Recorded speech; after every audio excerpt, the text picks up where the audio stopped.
कोकणगाव तालुका श्रीगोंदा येथे वादातून झालेल्या खुनाच्या गुन्ह्यातील 2 आरोपी जेरबंद। याबाबत वृत्त असे की 16 जानेवारी 2026 रोजी रात्री 10 ते 10:30च्या सुमारास फिरादीचा मुलगा शुभम याचे आरोपी महेश किशन चव्हाण राहणार अडळगाव तालुका श्रीगोंदा यांच्यासोबत दुपारी झालेल्या भांडणाच्या कारणावरून आरोपी महेश किशन चव्हाण, शैला महेश चव्हाण, मनसुख विश्रांती चव्हाण, निखिल अनिल शिंदे राहणार अडळगाव तालुका श्रीगोंदा,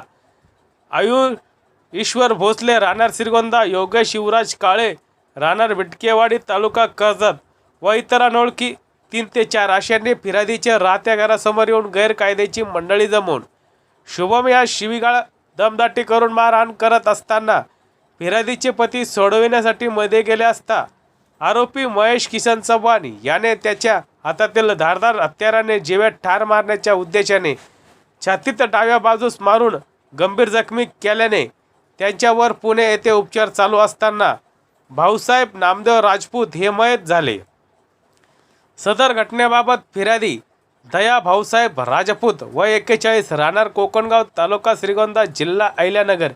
यांनी दिलेल्या फिर्यादीवरून श्रीगोंदा पोलीस ठाण्यात गुन्हा रजिस्टर नंबर 35/2026 भारतीय न्याय संहिता 2023 ते कलम 103(1), 189(2), 190, 191(2), 191(3), 351(2), 352 प्रमाणे गुन्हा दाखल करण्यात आला होता। स्थानिक गुन्हे शाखा यांच्या पथकाने गुन्ह्यातील आरोपींची माहिती प्राप्त करून घेऊन आरोपींचे व्यावसायिक कौशल्याच्या आधारे शोध घेत दिनांक 18 फेब्रुवारी 2026 रोजी पथकास गुप्त बातमीदारांमार्फत सदर गुन्ह्यातील आरोपी महेश किसन चव्हाण राहणार अडळगाव तालुका श्रीगोंदा हा जामखेड रोडवर हत्ती बाराव येथे जाऊन सापळा रचून शिताफीने त्यांना ताब्यात घेऊन त्यांचे नाव विचारले असता त्यांनी महेश किसन चव्हाण वय 25 राहणार अडळगाव तालुका श्रीगोंदा जिल्हा अहिल्यानगर,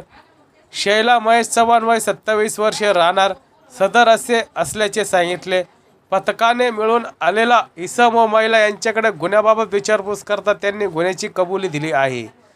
ताब्यातील आरोपींना श्रीगोंदा पोलीस स्टेशन येथे गुन्ह्याचे तपासकामी हजर करण्यात आले असून गुन्ह्यातील पुढील तपास श्रीगोंदा पोलीस स्टेशन हे करत आहे। सत्य एक्सप्रेस न्यूज साठी रवींद्र जगताप, अहिल्यानगर जिल्हा।